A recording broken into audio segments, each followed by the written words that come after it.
Bom, vamos começar então. Vamos fazer aqui um momento de oração, tá bom? Para a gente iniciar esse nosso momento. Em nome do Pai, do Filho e do Espírito Santo. Amém. Vinde, Espírito Santo, enchei os corações dos vossos fiéis e acendei neles o fogo do vosso amor. Enviai, Senhor, o vosso Espírito e tudo será criado, e renovareis a face da terra. Oremos. Ó Deus, que instruíste os corações dos vossos fiéis com a luz do Espírito Santo, fazei que apreciemos retamente todas as coisas, segundo o mesmo Espírito, e gozemos sempre de suas consolações. Por Cristo, Senhor nosso. Amém. Ave Maria, cheia de graças, o Senhor é convosco. Bendita sois vós entre as mulheres, e bendito é o fruto do vosso ventre, Jesus.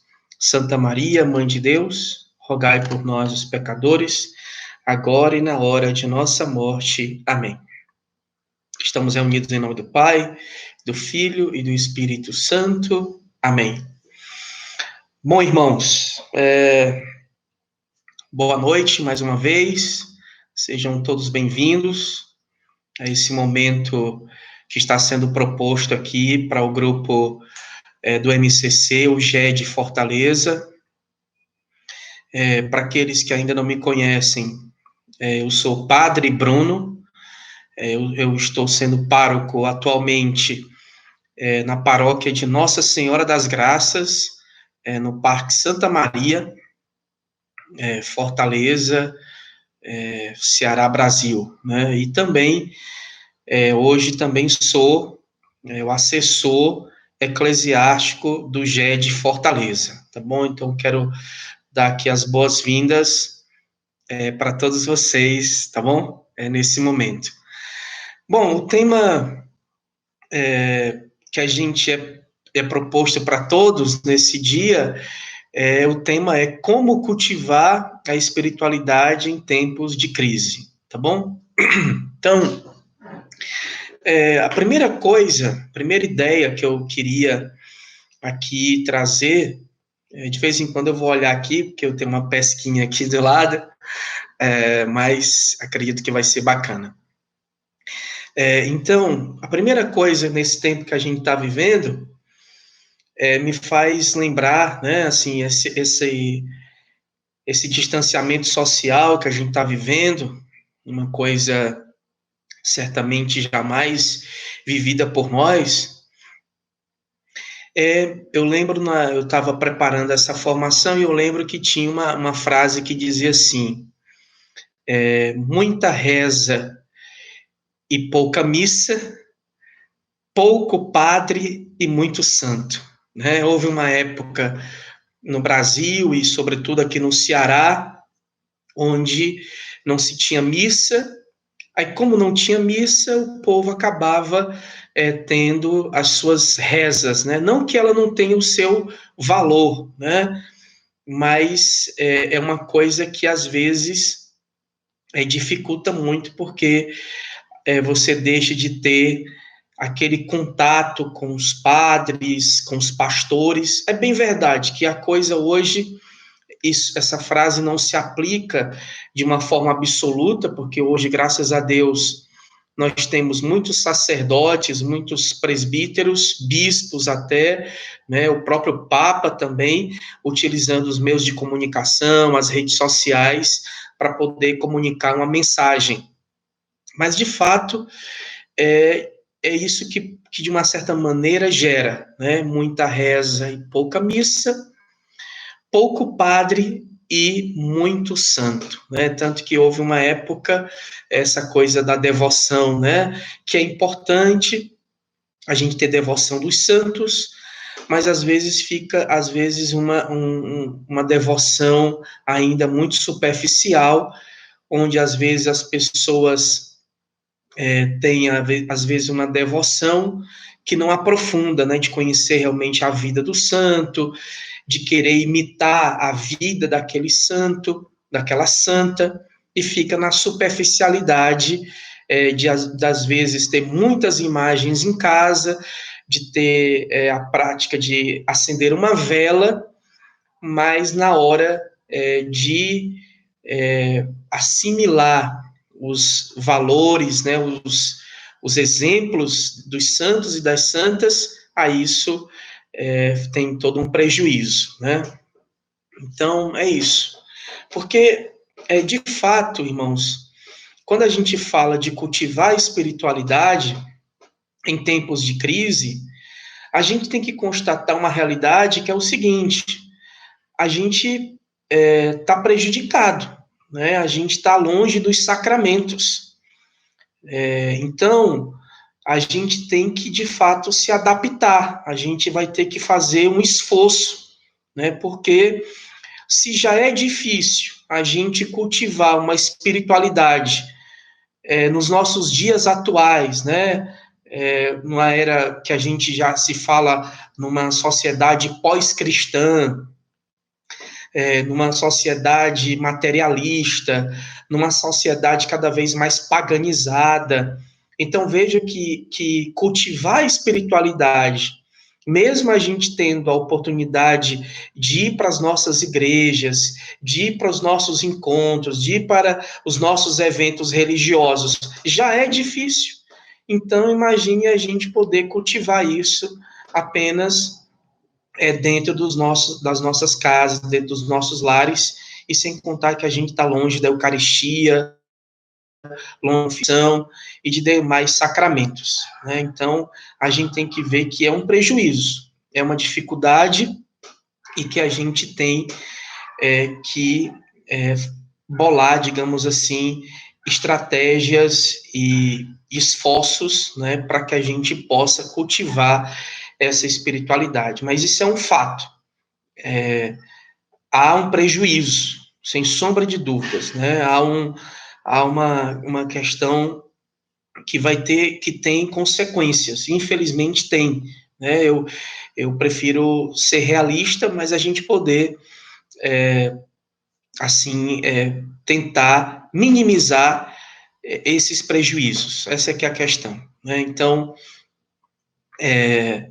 eu penso que é tanto que tem, a gente pode, eu lembro que tem um irmão que, aqui da comunidade do Hesed, que ele estava fazendo uma oração, me contaram isso, não é só para ilustrar aqui esse assunto que eu estou abordando nesse momento, que como se o inimigo de Deus, né, o demônio, tivesse dito assim, olha, eu fechei a igreja de vocês, né, vocês estão com as portas da igreja fechadas, e como se o demônio, digamos assim, tivesse feliz, né, com tudo isso, né, mas ao mesmo tempo Deus dizia, né, como se, olha, eu fechei as portas da igreja, mas abri várias igrejas nas casas, nas famílias.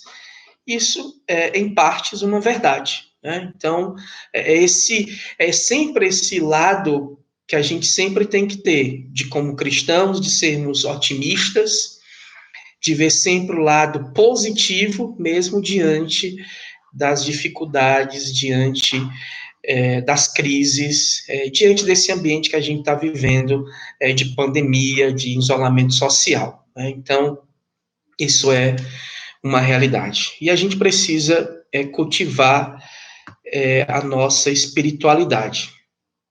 Eu diria também que eu até disse na Quaresma e também na Semana Santa, porque é como se nós estivéssemos vivendo uma Sexta-feira Santa prolongada.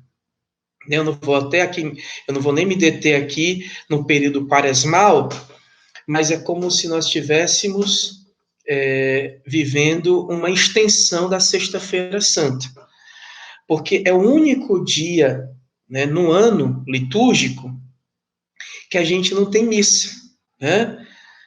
Tudo bem, tem até a comunhão eucarística, para aqueles que podem comungar, mas é o único dia no ano que não tem o santo sacrifício.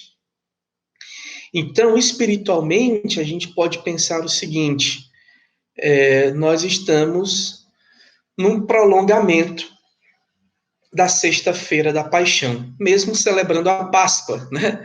Mas a Páscoa não é só a ressurreição, né? A Páscoa é o mistério pascal, a paixão, morte e ressurreição de nosso Senhor Jesus Cristo, né? Então a gente não tem como separar as três coisas estão sempre unidas, mas a gente pode espiritualmente pensar, já que a gente não pode se aproximar do santo sacrifício do altar, é como nesses dias nós estivéssemos vivendo um prolongamento da Sexta-feira Santa, da Sexta-feira da Paixão, unidos a Cristo no seu sofrimento da cruz. Né? Que o sofrimento da cruz é um sofrimento salvífico, né?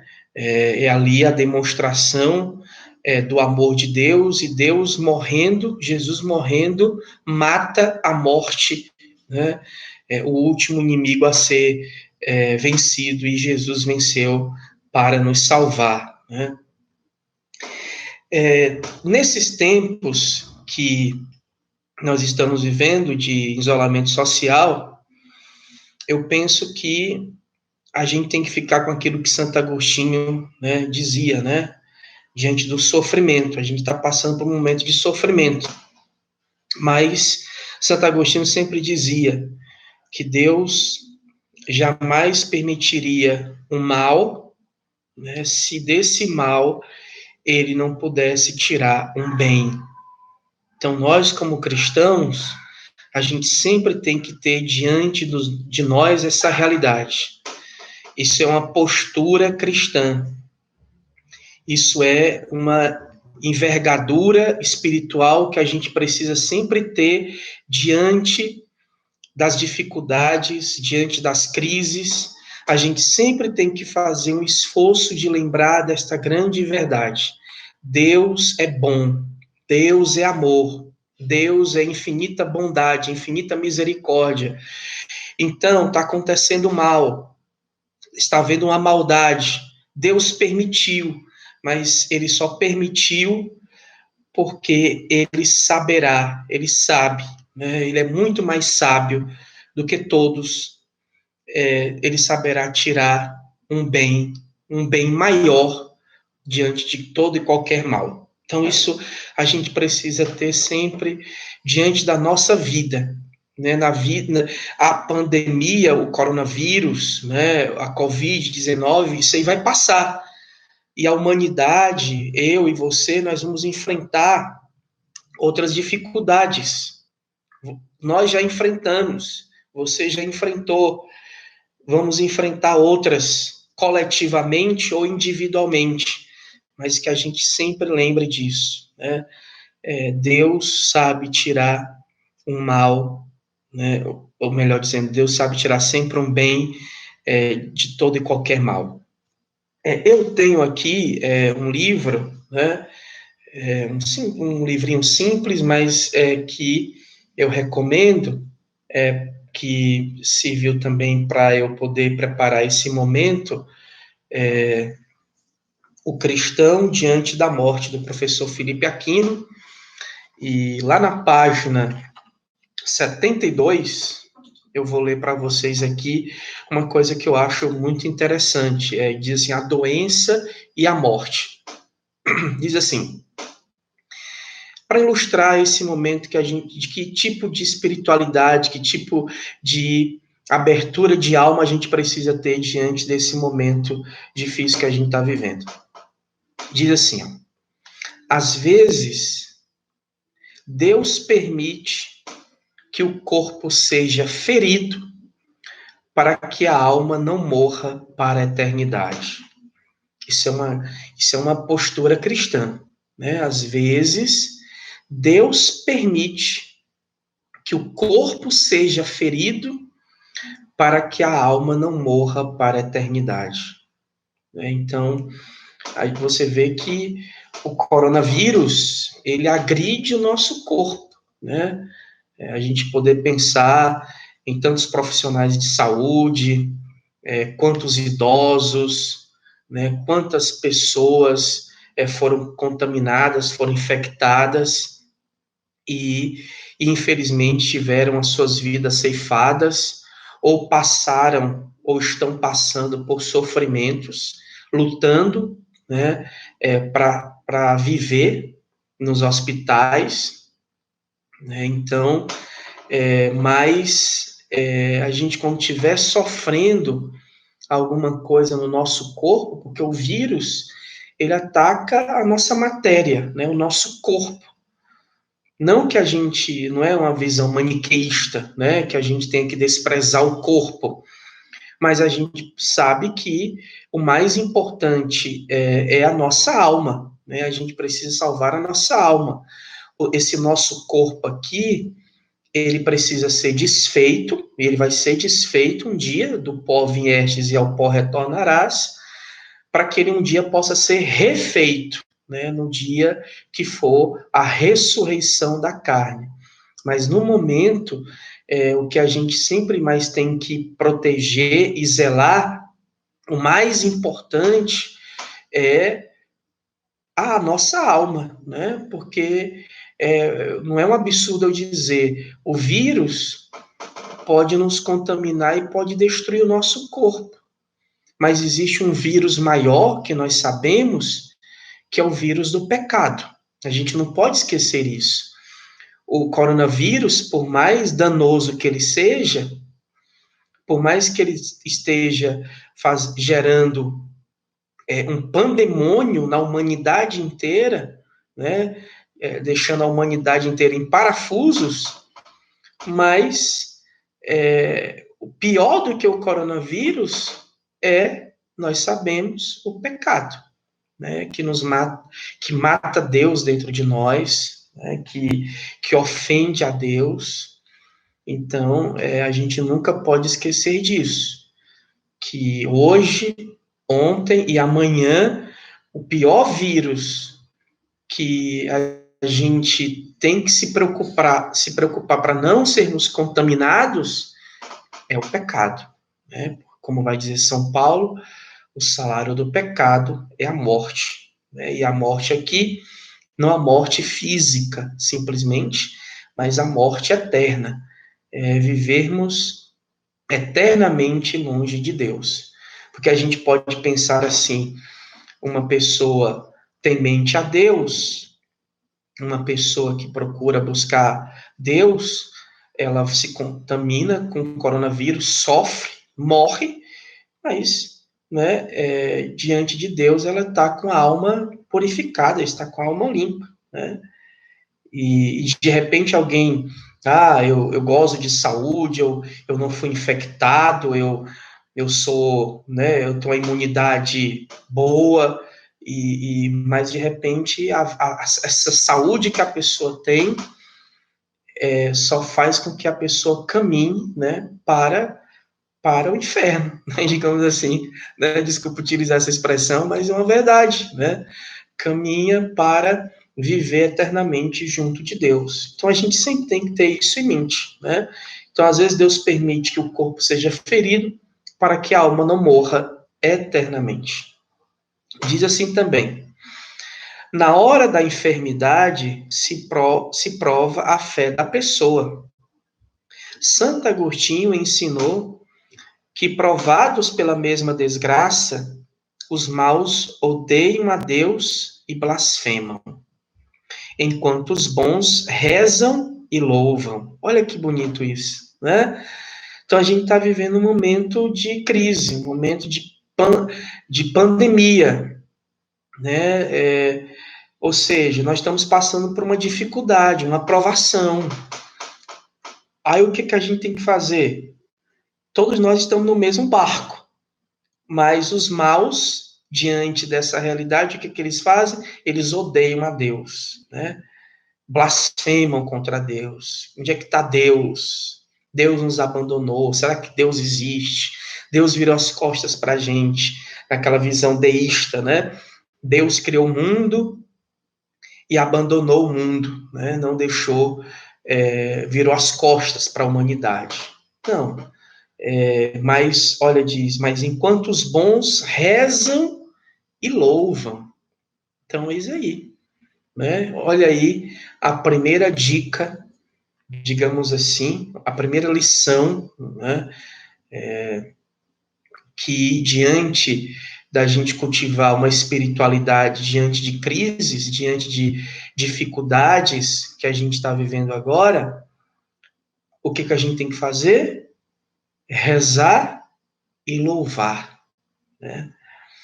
Aí diz assim: a diferença não está na desgraça sofrida, mas na qualidade de quem sofre, de quem a sofre. Olha como é interessante que eu vou ler agora para vocês. Agitados, o lodo e o perfume. Agitados, o lodo e o perfume. O primeiro cheira mal, e o segundo exala agradável fragrância. Que bonito, né? Eu achei assim isso espetacular. Ou seja, a gente tem que manter a nossa postura cristã, a nossa bondade, a nossa espiritualidade, porque é isso que vai definir que você seja um lodo ou um perfume, né? Ou seja, porque nós estamos sendo agitados, esse coronavírus está nos agitando. Quando nós somos agitados, o que que nós vamos exalar, né? Ou seja, nós vamos exalar aquilo que nós já somos. Então, eu sou lodo, se eu sou lodo, eu vou exalar o quê? Mau cheiro, cheira mal, né? E, e um perfume, né, agitado, vai exalar, né, uma agradável fragrância, né? Então, é pedir isso, né, diante de todas as dificuldades. A gente lembrar, eu sou um perfume, eu não sou um lodo. Né? Eu quero ser um perfume, que quando eu for chacoalhado pelas dificuldades da vida, eu possa exalar, né, um perfume agradável. Não que eu seja um lodo, porque quando aparecer as dificuldades, eu vou exalar o mau cheiro. Então, eis aí uma postura que a gente precisa ter como cristãos, né?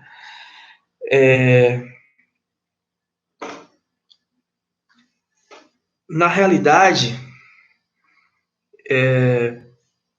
eu também vejo aqui que tem uma coisa também que Santa Catarina de Gênova dizia que neste mundo as pessoas doentes acham purgatório em seu próprio corpo. Né? A gente poder pensar quantas pessoas estão sofrendo, sentindo aí fortemente os sintomas de terem sido infectados com a Covid-19, mas a gente lembrar disso, né? Neste mundo, as pessoas doentes acham purgatório em seu próprio corpo. Então, muitas pessoas que estão nos hospitais, a gente possa pensar assim, né? Elas já estão vivendo o purgatório delas, porque a gente acredita nisso, né? A gente é cristão católico. A gente sabe que existe o céu, os novíssimos, né? Os últimos acontecimentos que vão acontecer no fim da nossa vida, né? O céu, o inferno e o purgatório, né? Então, a gente só vai entrar no céu depois que a nossa alma estiver totalmente purificada. E nós temos pecados. A palavra de Deus vai dizer que o justo peca 2 vezes por dia, né? Quanto mais nós que não somos totalmente justos, né? Mas a gente tem pecados. Alguns vão passar mais, outros vão passar menos no purgatório, mas vão passar, nós iremos passar. E na realidade, por mais que as pessoas no purgatório já estejam salvas, mas elas precisam passar para não é um lugar, mas é um estado de alma de purificação, para que depois elas possam ir para a igreja triunfante, para a igreja que está na glória do reino dos céus. Então, a gente poder pensar que talvez também, mesmo que a gente não esteja infectado com corona, vírus, mas a gente está sofrendo, né, as consequências, o rastro, digamos assim, de destruição que essa doença está trazendo para todos nós. E, de alguma forma, o nosso corpo também está sofrendo, né, de a gente poder pensar, irmãos que estão sentindo dificuldade de sustentar as suas famílias, os seus lares, né, porque não estão tendo as condições necessárias de arrecadar os recursos de antes. Então, diante desse sofrimento, de uma certa forma, esse sofrimento está antecipando o purgatório. Então, essa mentalidade, essa postura de alma que a gente precisa, eu penso que é oportuna para a gente poder ter uma espiritualidade para que a gente possa encarar melhor, né, com mais, digamos assim, coragem, né, fortaleza de alma para enfrentar essa dificuldade, né. Também diz assim, porque a doença agora que eu tinha belos projetos para Deus, só Ele tem a resposta, e se não nos dá, é porque deseja que confiemos nele. E assim sejamos cheios de méritos. Deus não precisa de nós é que precisamos dele. Não sejamos presunçosos. Vai dizer assim também, São Francisco de Sales dizia que quando Deus nos convida ao sofrimento da doença, nos dispensa da ação. Olha que bonito, né? Uma hora de sofrimento por amor e submissão à vontade de Deus vale mais do que muitos dias de trabalhos feito com menos amor, dizia. Então, olha que bonito isso, né? A gente poder pensar isso também. Às vezes as pessoas estão nos hospitais, quantos padres, talvez, missionários, missionárias, muito ativistas, muitos ativos, estão tendo que agora ficar em suas residências, em suas casas, estão nos leitos dos hospitais e talvez fiquem assim angustiados, não estou fazendo nada pela evangelização, eu não estou fazendo bem às pessoas, mas olha o que né, São Francisco de Sales dizia, quando Deus nos convida ao sofrimento da doença, nos dispensa da ação, nos dispensa da ação. Então, quem está nos leitos dos hospitais, eles não podem, mas eles estão dispensados da ação, né? Uma hora de sofrimento por amor e submissão à vontade de Deus vale mais do que muitos dias de trabalhos feitos com menos amor. Então, a pessoa que está no hospital, sofrendo, lutando para viver, mas ela está vivendo aquilo, né, unindo ao seu sofrimento a cruz de Cristo, ou qualquer sofrimento que alguém possa sofrer ali, né, com sentimento de coragem, com sentimento de, eu diria, de poder entregar, né, esse sofrimento, de saber que Jesus sofreu muito mais por mim, por nós, e a gente poder não reclamar, não murmurar, confiar em Deus. Desculpa. Então, vale mais do que a gente às vezes pode fazer gestos das pessoas, mas não tem amor, né? Fazer por querer aparecer, fazer porque quer que as pessoas achem você bonzinho, boazinha, né? Então Deus sabe. Às vezes uma pessoa que está lá no leito do hospital está fazendo muito mais, né? Está sendo muito mais útil, digamos assim, para diante de Deus, do que alguém que está trabalhando, alguém que está servindo, porque falta amor no coração dessa pessoa, né? Então, é isso. Aquilo que Santo Agostinho, repito, né, vai dizer, Santo Agostinho afirmou que se Deus não soubesse tirar algo de bom do sofrimento, não permitiria jamais que esse nos atingisse, né? Então, é importante que a gente possa saber disso, né? Também, eu penso que a gente precisa, eu quando estava pensando nesse momento, né, desse tema, dessa live aqui no MCC, eu ficava pensando, desculpa, eu fico pensando, na realidade, nós temos mais de 2000 anos de cristianismo, e os cristãos, se não de todo o mundo, mas pelo menos de uma parte do mundo, enfrentaram muitas dificuldades. Era um exercício que a gente também tem que fazer. A gente está passando por dificuldades, mas a gente poder ver que muitos outros cristãos enfrentaram muitas outras dificuldades ao longo de, né,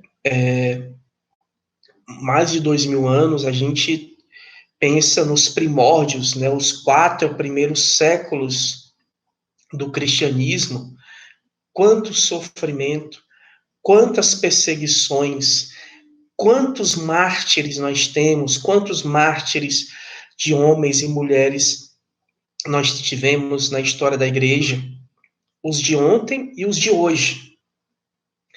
Quantas coisas os cristãos viveram de outras pestes, outras epidemias, guerras, Primeira Guerra Mundial, Segunda Guerra Mundial, revoluções, né, que aconteceram em vários países. Então, se a gente fizesse assim um estudo mais aprofundado, se nós fôssemos olhar, por exemplo, como viviam os cristãos na época da perseguição dos judeus, na perseguição do Império Romano, dos imperadores romanos, de podermos ver perseguições outras, né, na Primeira Guerra Mundial, na Segunda Guerra Mundial, Revolução Espanhola, Revolução Mexicana, né, que a gente sabe de notícias tanto na Segunda Guerra Mundial e de tantas outras revoluções, como também, digamos assim, a Revolução Francesa, que mataram muitos padres, mataram muitos bispos, né? Quantos mártires dos primeiros séculos, que até papas sofreram, né, martírios. Então, mas que a gente precisa olhar sempre para essa realidade, né? A gente está sofrendo, a gente esteja vivendo talvez um dos maiores sofrimentos da humanidade, mas a gente não pode dizer que os nossos irmãos de outras épocas não sofreram coisas semelhantes ou, em alguns aspectos, até mais, né? E eles tiveram sempre uma postura de alma, né, uma espiritualidade que fizeram com que eles enfrentassem, né, com coragem estes momentos difíceis. Eu quero aqui dizer, né, sobretudo quando a gente pensa nos primórdios do cristianismo, que fez aqueles homens e aquelas mulheres darem a vida por Jesus Cristo, que a grande, dentre outras coisas, mas a grande mensagem cristã, eu diria, que é o amor, mas o amor ao inimigo. Essa foi uma das grandes mensagens cristãs, o amor ao inimigo. Porque existia já o amor, mas o amor para aqueles que eram seus amigos, o amor para aqueles que eram da sua parentela, mas não tinha amor para com os inimigos. E o cristianismo, com a mensagem de Jesus Cristo, veio trazer isso, né? O amor ao inimigo, ou seja, é a grande revolução cristã é isso. Se a gente pudesse dizer qual foi a grande revolução que aconteceu na história da humanidade, foi essa. A revolução que a gente pode chamar revolução do amor. Mas que amor é esse? O amor ao inimigo, né? É a mensagem de Jesus. Então, diante dessa revolução do amor que Jesus trouxe, tem um pensador, um filósofo do século XIX que ele era um francês, né, chamado Pierre Friedel, né, ele era um anarquista, né, francês, e ele tinha uma frase que era assim, a frase dele é a seguinte: não se chega a lugar nenhum sem a alavanca do ódio. Olha que, olha que expressão, né? Forte. Pierre Friedan.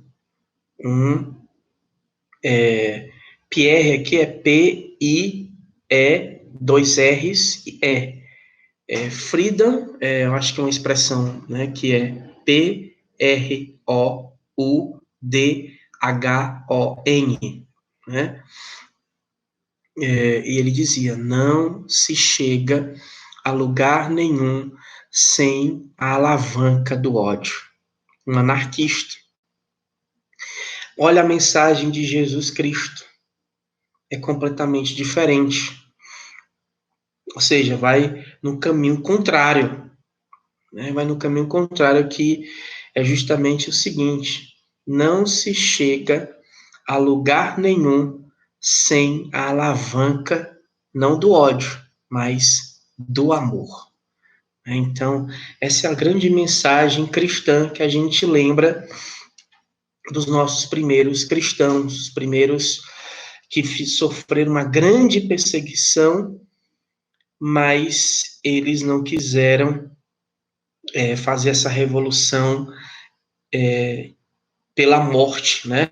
Ou seja, não pela morte dos outros, nem que era a morte deles próprios, mas nunca matar ninguém, né? Nunca gerar a morte de ninguém, que a gente sabe que as grandes revoluções geraram as mortes dos outros, mas o cristianismo é essa grande revolução que gerava a morte, mas não a morte dos outros, mas a morte daqueles que eram perseguidos. Então a gente pode pensar em tantos homens, em tantas mulheres, mártires do início, dos primeiros 4 séculos do cristianismo, que enfrentaram muitas dificuldades, mas que se apegaram, né, ali ao encontro pessoal que tiveram com Jesus Cristo, que se apegaram a essa grande revolução, amor ao inimigo, né, e a grande alavanca, né, ou seja, essa certeza, não se chega a lugar nenhum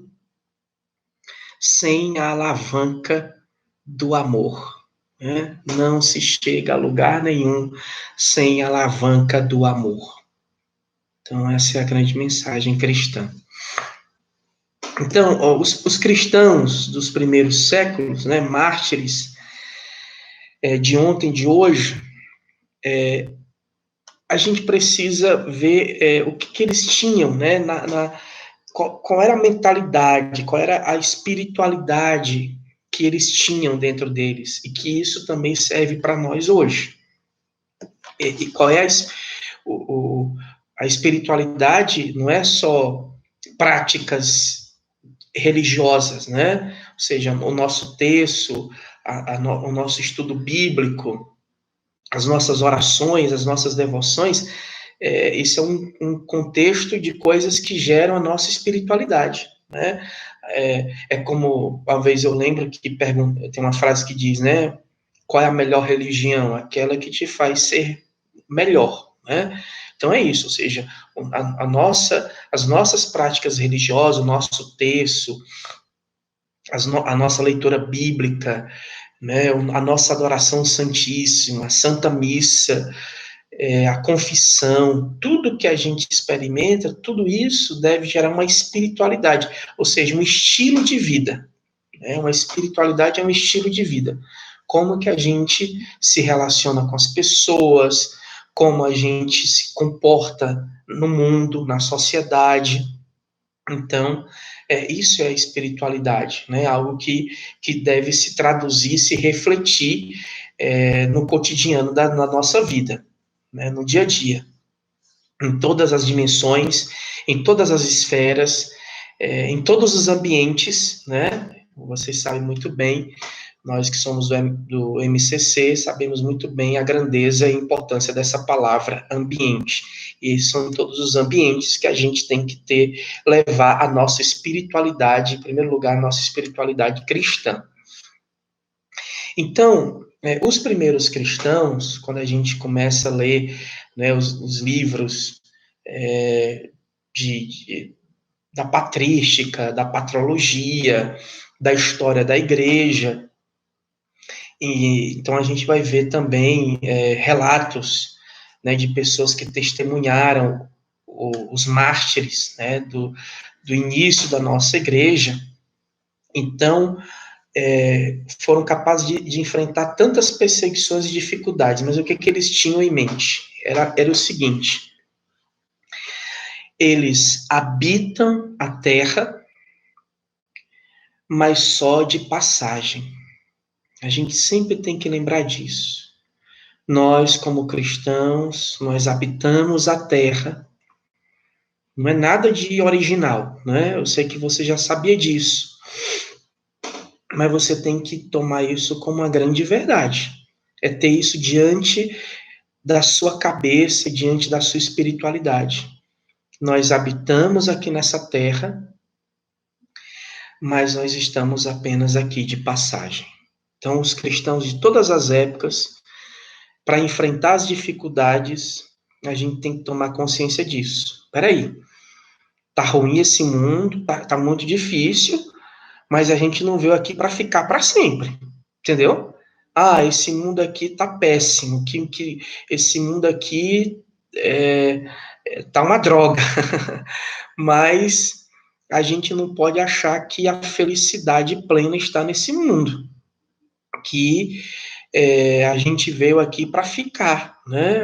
Vamos aqui armar nossa tenda e o nosso lugar definido. Se aqui realmente fosse, se nós ficássemos aqui para sempre, aí de fato nós teríamos que nos preocupar bastante para que nós pudéssemos melhorar o mundo que aqui está. Não é que a gente despreze o mundo, não estou falando disso, mas a gente precisa sempre ter isso em mente. Diante de todas as dificuldades que a gente estiver sofrendo, peraí, esse é um problema dessa realidade, desse mundo, entendeu?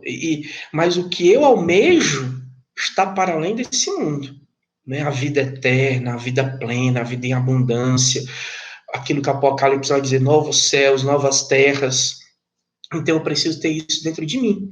Então quando eu olho a realidade do mundo, o que está ao meu redor, eu não posso jamais me esquecer dessa realidade, né? Ou seja, os primeiros cristãos viviam no mundo sem ser do mundo. Nós estamos no mundo, mas nós não somos esse mundo. A gente sempre tem que lembrar disso. Tem uma expressão que os primeiros cristãos utilizavam e que sempre ainda serve para ainda hoje, mas sobretudo naquela época, né, onde o cristianismo ia crescendo, as comunidades cristãs iam crescendo, e as pessoas, ao observarem os cristãos, como eles se comportavam, elas viam isso, até os pagãos, digamos assim, se sentiam atraídos para seguir Jesus Cristo, porque eles viam que era dessa maneira que os cristãos viviam, né? Ou seja, eles não ficavam assim tão sufocados com os problemas, eles conseguiam transcender os problemas, porque eles tinham isso dentro deles. Aqui a gente está de passagem. Aqui não é o nosso lugar definitivo. O nosso lugar definitivo é o céu. É para lá que nós caminhamos. Nós não caminhamos para um cemitério. Nós não caminhamos para um enterro. Nós caminhamos para a glória de Deus. Né? É para lá que nós caminhamos. Então, é essa atitude que nós devemos ter. Para onde eu caminho? Para onde é que eu estou indo? Né? Não, eu estou caminhando para a glória de Deus. Deus me criou para a sua glória, para a glória do reino dos céus. E olha que interessante, os primeiros cristãos dizem assim, toda terra estranha é pátria para eles. Olha que interessante. Toda terra estranha é pátria para ele. Ou seja, os cristãos se acomodam em qualquer lugar, entendeu? Se acomodam. Qualquer lugar, eles vão se acomodar. Né? Toda terra estranha é a pátria. Toda terra estranha à pátria, para eles. Para eles quem? Os cristãos. E toda pátria é terra estrangeira, não é? É terra estrangeira. Por quê? Porque nós somos estrangeiros aqui, né? Somos estrangeiros, porque a nossa pátria mesmo não é o Brasil. A nossa pátria, né, não é o Ceará, não é Fortaleza. A nossa pátria não é o planeta Terra, né? Não é essa nossa galáxia aqui. A nossa pátria é o céu. Né? Então a gente precisa ter isso, né? Ou seja, os primeiros cristãos, né? Ou seja, se a vida deles decorre na terra, a cidadania, contudo, está no céu. Olha só, se a vida deles, né, decorre na terra, a cidadania, contudo, está no céu. Então, essa é a postura cristã que a gente precisa ter. Né? Essa é a espiritualidade, isso é cultivar a espiritualidade cristã. Os cristãos, os relatos dos primeiros cristãos que estavam diante de perseguições, né, uma feroz perseguição, as pessoas observavam os cristãos e olhavam para eles e diziam assim: amam a todos e por todos são perseguidos. Olha que coisa, gente. Né? Isso é ser cristão, isso é o cristianismo puro, né? Digamos assim. Esse é o grande elan, esse é o grande, digamos assim, aquilo que dá sentido ao cristianismo, né? Amam a todos e por todos são perseguidos, né? A gente poder amar todos, mesmo quando a gente é perseguido. Não é fácil, mas esse aí é o ideário cristão, né? Esse é o grande ideal cristão que a gente precisa ter. Os relatos também dizem assim: tudo lhes falta, e tem abundância de tudo. Isso é o cristão, né? O cristão deve ser assim: tudo lhe falta, mas tem abundância de tudo. Essa é a nossa postura cristã que a gente precisa ter. Isso aí são pessoas que estavam vivendo dessa maneira, mas estavam passando por crises, perseguições, dificuldades. Né? A gente pode pensar, por exemplo, o livro do Apocalipse de São João. O livro do Apocalipse de São João é a prova cabal das perseguições. Por que existe, né, essa linguagem apocalíptica? Né? Porque a evangelização precisava continuar, o evangelho precisava ser pregado, mas como era um ambiente muito hostil, né, de muita perseguição para os cristãos, por isso que se colocou ali aquela linguagem rebuscada, aquela linguagem apocalíptica que tem o livro do Apocalipse, né? Mas que é um livro da esperança cristã, né? Realmente é um livro, né, que coloca a fortaleza, né, fortalecer a fé dos cristãos. Aquele livro é para fortalecer a fé dos cristãos perseguidos, né? É para a esperança cristã, a confiança cristã. Que a grande mensagem do livro do Apocalipse é que o Senhor está com a igreja até o fim. O Senhor está conosco até o fim. Então, o livro do Apocalipse é isso, ou seja, era para quando ali se falava, né, a besta, né, quando a besta sempre era quem? Se referindo aos imperadores romanos, né, o 666, por exemplo, aquelas dragões com chifres, todas essas coisas, é uma linguagem apocalíptica, mas para se referir, né, às perseguições, aos perseguidores dos cristãos, do cristianismo, mas que é um livro que enche de esperança para que, diante das perseguições, diante das dificuldades, eles continuassem confiando em Deus. É aquilo que São João Paulo II sempre dizia, que é muito oportuno para o momento. Ele dizia assim, não tenham medo, porque Cristo ressuscitado caminha conosco. Então a gente precisa ter isso com uma grande verdade. Não tenha medo, não tenhamos medo. Diante de qualquer dificuldade, a gente tem que pedir essa graça de Deus, a graça divina, que a gente consiga viver essa grande certeza. Não tenhamos medo, não tenha medo, porque Cristo ressuscitado caminha conosco. Como ontem, né?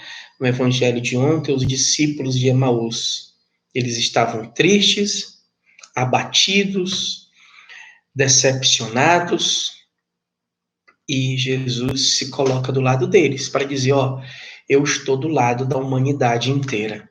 Então, ele está conosco, e nós também precisamos ficar com ele.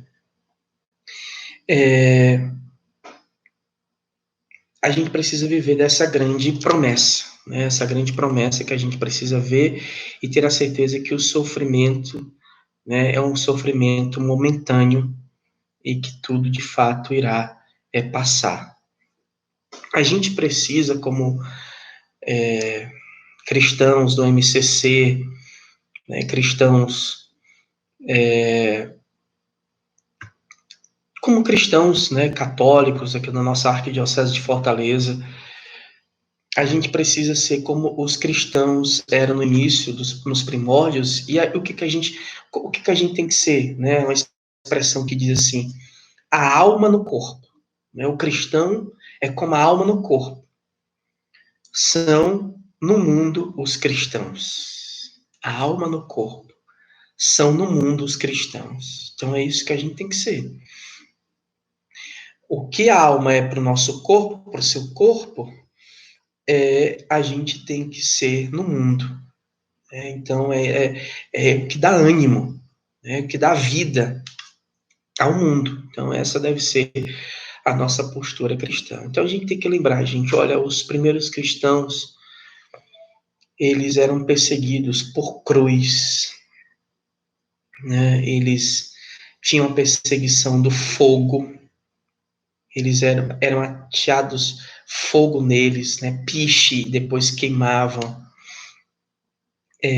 as espadas, e também as bestas ferozes, né? Os animais ferozes. Então, a gente precisa ver que é preocupante o coronavírus, é preocupante essa pandemia, mas os nossos irmãos cristãos, eles enfrentaram muitas dificuldades, né? E se alegravam até, né? Quando, nesse livro que eu estava lendo, tem uma parte que diz que os santos se alegravam quando estavam passando por algum sofrimento, né?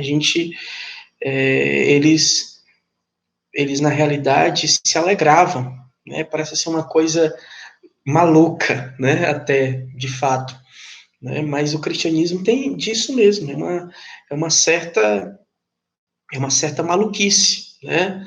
Digamos assim, para uma visão pagã. Mas a gente precisa ter isso, né? Diante dos sofrimentos, a gente possa dizer assim, ó, é uma oportunidade de eu unir o meu sofrimento à cruz de Cristo, à cruz de nosso Senhor, como vai dizer a própria palavra de Deus. Então, na realidade, a gente precisa ter isso, né, dentro de nós, né? Então, tanto que tem uma expressão de alguns mártires, de alguns santos que relatam, que diz assim, ó, debaixo da lâmina da espada ou no meio das feras, é sempre junto de Deus que eu estarei. Olha que bonito, gente. Debaixo da lâmina da espada, ou no meio das feras, é sempre junto de Deus que eu estarei. Então a gente está no meio das feras, né? Hoje essa espada, hoje essas feras é o coronavírus, né? E tantos outros problemas, as consequências disso tudo. Mas que a gente possa ter essa postura, né, cristã. É sempre junto de Deus que eu estarei. É sempre junto de Deus que nós devemos estar. A gente sabe também que tem perseguições ainda hoje. Um dia desse, nós estávamos vendo as perseguições que ainda existem, né, na África, no Oriente Médio, né, no Médio Oriente também, como alguns gostam de chamar. E a gente viu recentemente na Síria, em tantos, no Iraque, no Paquistão.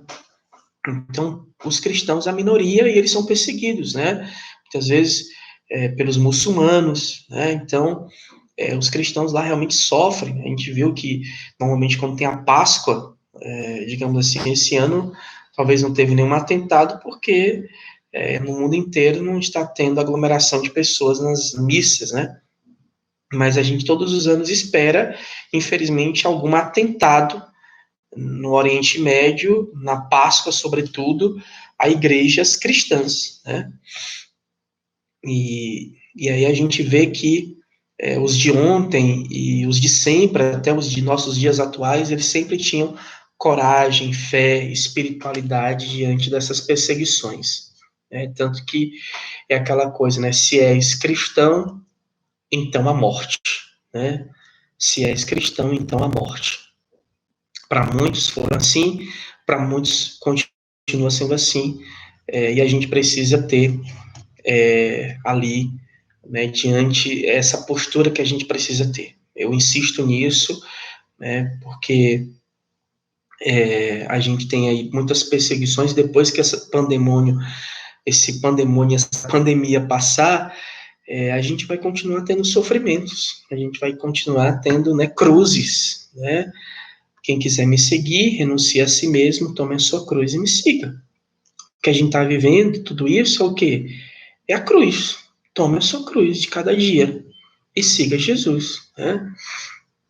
Mas sempre essas pessoas nunca abandonaram, né, as orações, a Santa Missa, agora pela televisão, né, o Santo Rosário, ótima iniciativa de fazer aí no MCC com várias pessoas. É isso que a gente tem que fazer, continuar fazendo isso, porque não tem aqui uma receita extraordinária.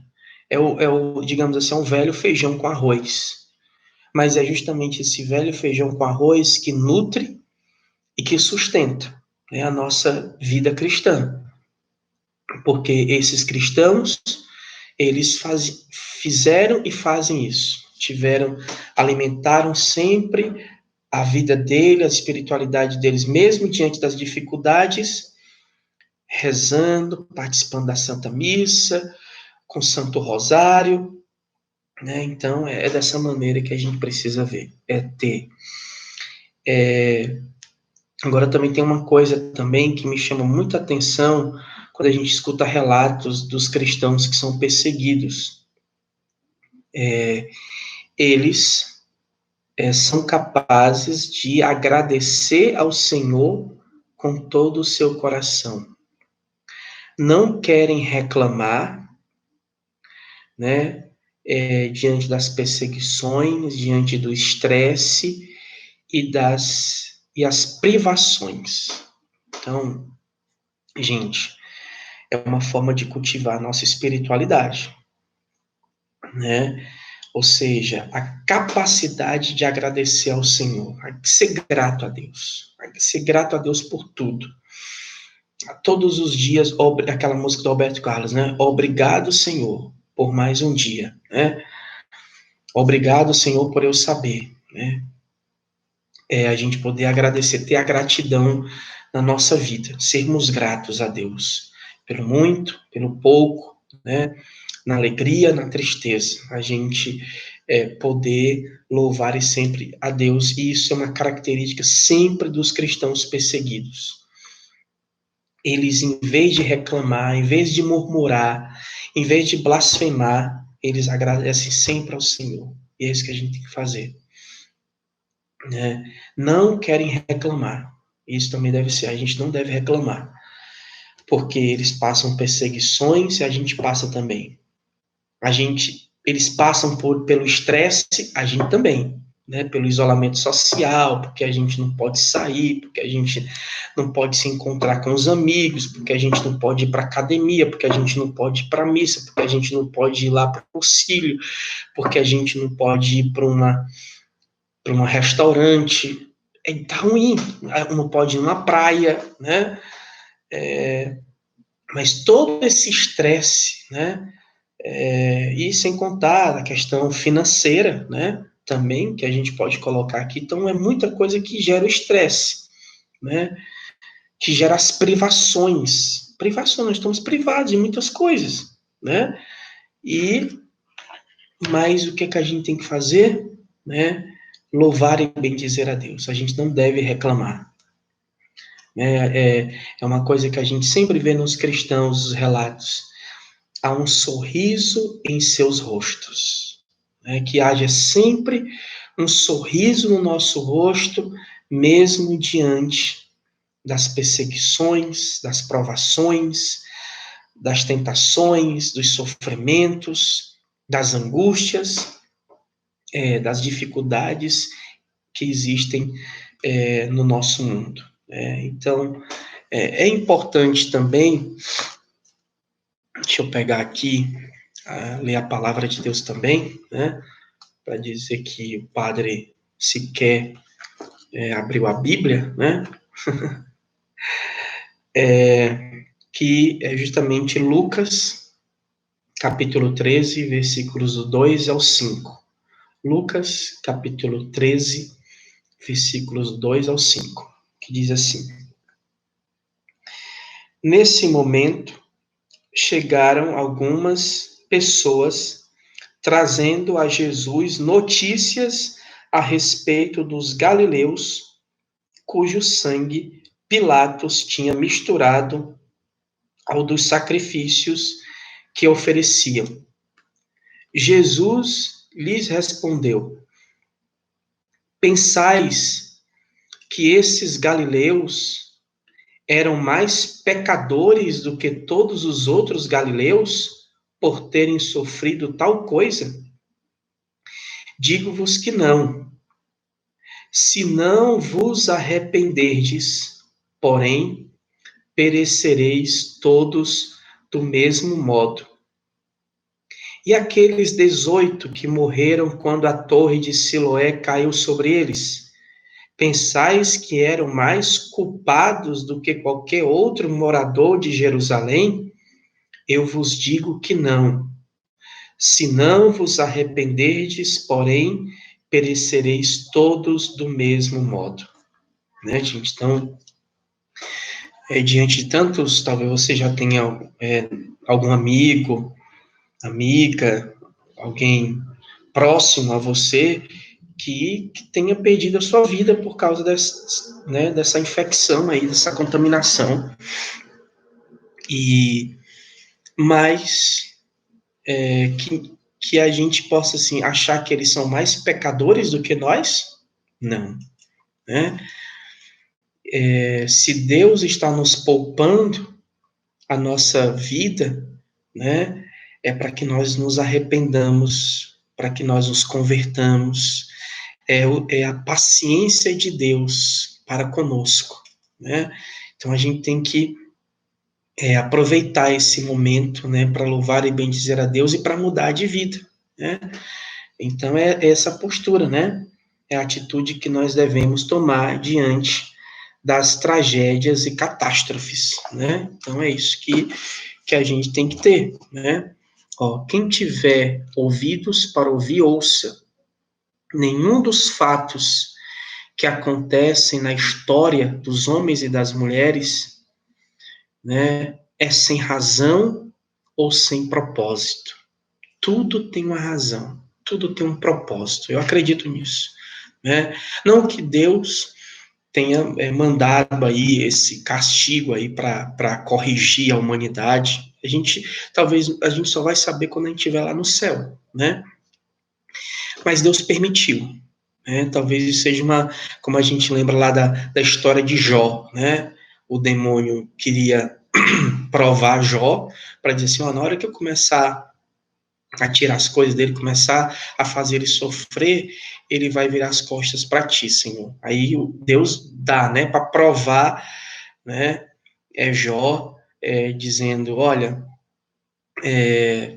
na realidade você pode tirar tudo de Jó, menos a vida dele, né, e tirou os filhos, tirou os bens, né, mas Jó permaneceu ali, fiel a Deus, não murmurou contra Deus, né? Então, eu até recomendo, né, quem puder, talvez ainda nesse isolamento social, ler o livro de Jó, que eu penso que ajudará bastante a gente poder enfrentar esse momento que a gente está vivendo, né? Que Deus permitiu, mas que em nenhum momento a gente vire as costas para Deus e ache que Deus nos abandonou. Então, a gente precisa, né? Tudo tem um propósito. Deus nos convida à penitência. Não sejamos surdos ao seu apelo. Deus está fazendo um apelo para nós de conversão. Eu sou pároco da paróquia de Nossa Senhora das Graças, aqui no Parque Santa Maria, e eu quero também aqui mencionar aqui bem rápido, que nos ajuda bastante, que é a mensagem da Virgem, né, da Medalha Milagrosa, né, Nossa Senhora das Graças, que apareceu a Santa Catarina Laboré. Né, então, no dia 19 de julho de 1830, né, Nossa Senhora aparece para Santa Catarina Laboré e diz, né, lá na França, em Paris, né, os tempos são maus. Olha o que Nossa Senhora disse para Santa Catarina Laboré. Os tempos são maus. É como hoje. Os tempos são maus. Mas ela diz também: haverá desgraças de toda espécie no mundo. Olha só, gente, né? Nossa Senhora que apareceu para Santa Catarina Laboré. A aparição. Então, Nossa Senhora disse, né? É bem atual. Haverá desgraças de toda espécie no mundo. Mas ela também disse, Nossa Senhora, né, que a gente tem que ficar com isso. Olha o que Nossa Senhora está dizendo. Quando tudo parecer perdido, diz a Santa Catarina Laboré, ela disse, lá eu estarei convosco. Quando tudo parecer perdido, lá eu estarei convosco. Que a gente sinta a presença de Deus e a presença da Virgem Maria, que está do nosso lado. A gente vai passar, todos nós, com a graça de Deus, ilesos desta pandemia. Eu também gosto muito, particularmente, né, eu tenho até um quadro aqui em casa, de um lado é o quadro, o ícone de São Francisco de Assis, e do outro lado de Santa Teresa d'Ávila, né?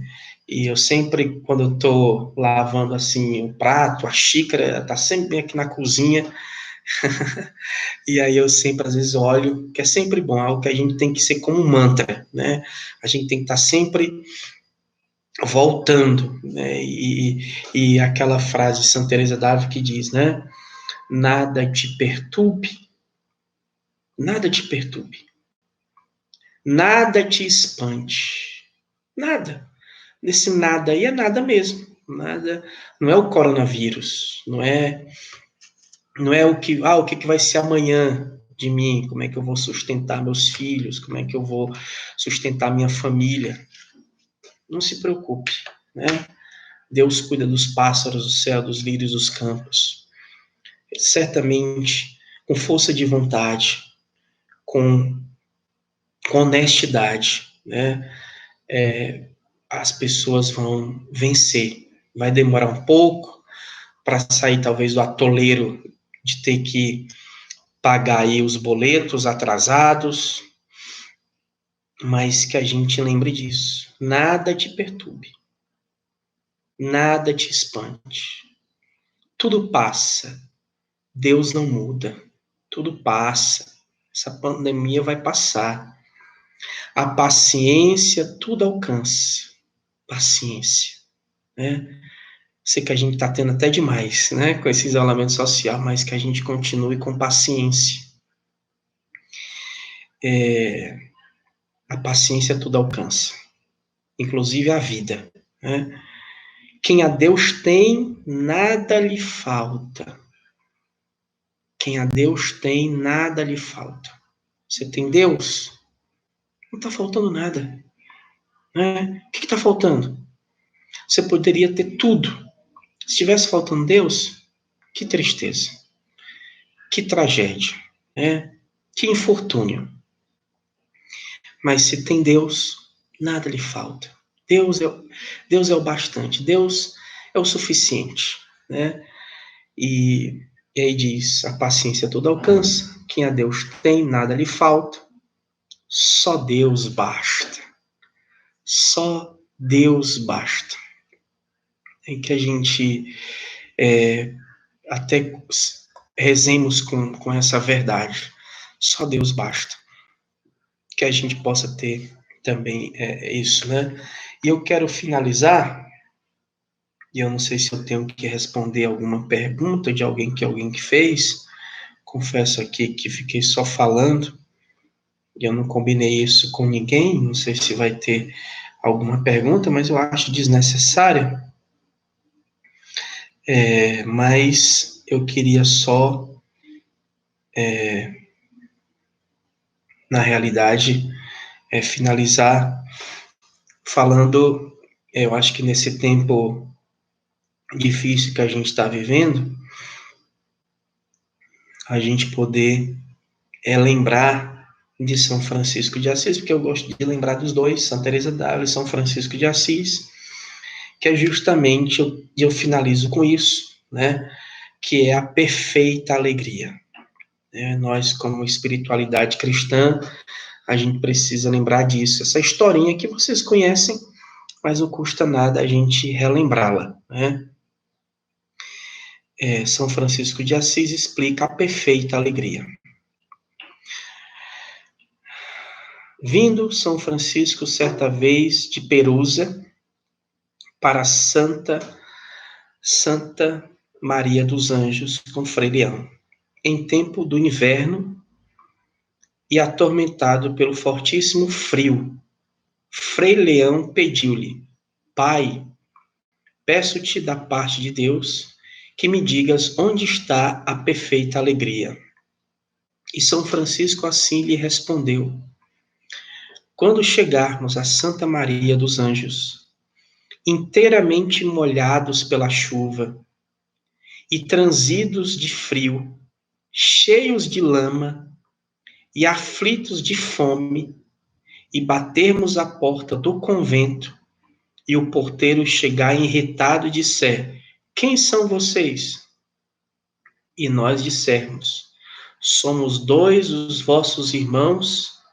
E ele disser: Não dizem a verdade, são dois vagabundos que andam enganando o mundo e roubando as esmolas dos pobres, fora daqui. E não nos abrir e deixar-nos estar ao tempo, a neve e a chuva, com frio e fome até a noite. Então, se suportarmos tal injúria e tal crueldade, tantos maus tratos, prazenteiramente, sem nos perturbarmos e sem murmurarmos contra ele, escreve que nisso está a perfeita alegria. E se ainda, constrangidos pela fome e pelo frio, e pela noite batermos mais e chamarmos e pedirmos, pelo amor de Deus, com muitas lágrimas, que nos abra a porta e nos deixe entrar. E se ele mais escandalizado disser, vagabundos importunos, pagar-lhe-eis como merecem, e sair com um bastão donoso, e nos agarrar pelo capuz, e nos atirar ao chão, e nos arrastar pela neve, e nos bater com um pau de nó em nó. Se nós suportarmos todas estas coisas pacientemente e com alegria, pensando nos sofrimentos de Cristo bendito, as quais devemos suportar por seu amor. Ó irmão Leão, escreve aí, e nisso está a perfeita alegria, e ouve, pois, a conclusão, irmão Leão. Então, é isso. Nós, como cristãos, a nossa espiritualidade cristã diante da crise é essa. A perfeita alegria, né? Diante das dificuldades, das crises, das diversidades, a gente poder ser, mesmo sendo moído, né, de dificuldades, mesmo que a gente esteja no olho do furacão, né, a gente possa louvar e bendizer a Deus. Essa é a nossa atitude cristã que a gente precisa ter. Tá bom, meus irmãos? Então, eu agradeço demais aqueles que acompanharam aqui esse momento, espero ter ajudado, né, de alguma maneira, de alguma forma, alguns pensamentos, algumas ideias. Espero ter feito algum bem aos irmãos e irmãs do MCC do GED Fortaleza e dizer que estamos juntos, tá certo? E que logo em breve a gente possa voltar a se encontrar lá na Casa do Cursilho, para que a gente possa, com a graça de Deus, se abraçar e celebrarmos juntos o santo sacrifício do altar, a Santa Missa, tá certo? Então, eu quero finalizar rezando um Pai Nosso por vocês, pelos familiares de vocês, e que Deus nos proteja, né? Que Deus conceda alegria, paz e saúde para todos vocês do MCC, tá bom? Vamos rezar juntos, quem puder aí da sua casa, rezarmos juntos a oração que Jesus nos ensinou. Pai nosso que estais nos céus, santificado seja o vosso nome, venha a nós o vosso reino, seja feita a vossa vontade, assim na terra como no céu. O pão nosso de cada dia nos dai hoje, perdoai as nossas ofensas, assim como nós perdoamos a quem nos tem ofendido.